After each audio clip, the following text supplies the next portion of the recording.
আসসালামু আলাইকুম। আজকে আনকমন একটি চা তৈরি করে দেখাবো। ঘরে কিভাবে জাফরান চা তৈরি করবেন সেই রেসিপিটাই এখন শেয়ার করব আপনাদের সাথে। অনেক উপকারী একটা চা। এই চা খেলে কি উপকারিতা পাবেন সেই সম্পর্কেও বিস্তারিত বলবো। কথা না বাড়িয়ে চলুন রেসিপিটা শুরু করি। জাফরান চা তৈরি করার জন্য প্রথমে আমি একটা টি প্যানে পানি দিয়ে দিচ্ছি। 2 কাপ চায়ের জন্য 500 ml পানি দিচ্ছি আমি।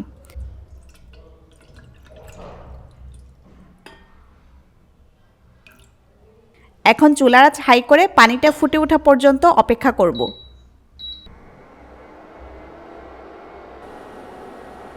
দেখুন পানিটা ফুটে উঠেছে। এখন ফুটন্ত পানিতে দিব তেজপাতা। 2টা তেজপাতা আমি একটা কেচির সাহায্যে ছোট ছোট করে কেটে দিয়ে দিচ্ছি। আপনারা চাইলে তেজপাতা হাত দিয়ে চিরেও দিতে পারবেন। সাথে দিচ্ছি 2 টুকরা দারচিনি, দিচ্ছি 4-5টা লং বা লবঙ্গ। এখন দিব এই চায়ের মূল উপকরণ জাফরান। এখানে আমি 10টার মতো জাফরানের পাপড়ি নিয়েছি।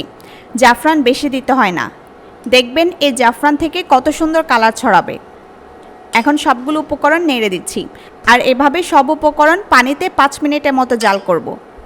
দেখুন জাফরান দেওয়ার পর পানির রং চেঞ্জ হতে শুরু করেছে। 5 মিনিট পর পানির রং আরও অনেক গাঢ় হয়ে যাবে। এখন বলছি জাফরান চায়ের কি উপকারিতা রয়েছে। জাফরান চা মস্তিষ্ককে রিল্যাক্স করতে সহায়তা করে। এতে করে মানসিক চাপ ও বিষণ্ণতাজনিত সমস্যা থেকে মুক্তি পাওয়া যায়।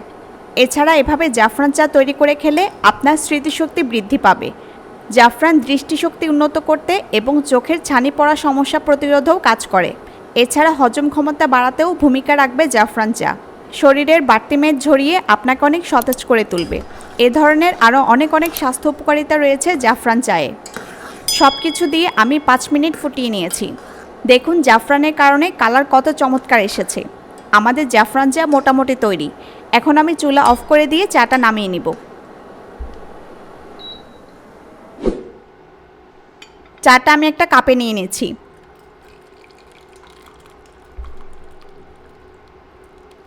কালারটা খুবই ভালো এসেছে। এখন চা কিছুটা মিষ্টি করার জন্য আমি এতে মধু দিব। আপনারা চাইলে চিনি দিতে পারেন। ভালোভাবে নেড়ে নিলেই আমাদের জাফরান চা তৈরি। প্রতিদিন সকালে বা বিকালে এই চা পান করলে অনেক স্বাস্থ্য উপকারিতা পাবেন। ওজন কমার পাশাপাশি গায়ের রং ভেতর থেকে উজ্জ্বল হবে। এছাড়া আরও অসংখ্য উপকারিতা রয়েছে। ভীষণ উপকারী চায়ের রেসিপিটা কেমন লাগলো জানাবেন। সবাই ভালো থাকুন, সুস্থ থাকুন। আজকের মতো বিদায় নিচ্ছি। আল্লাহ হাফেজ।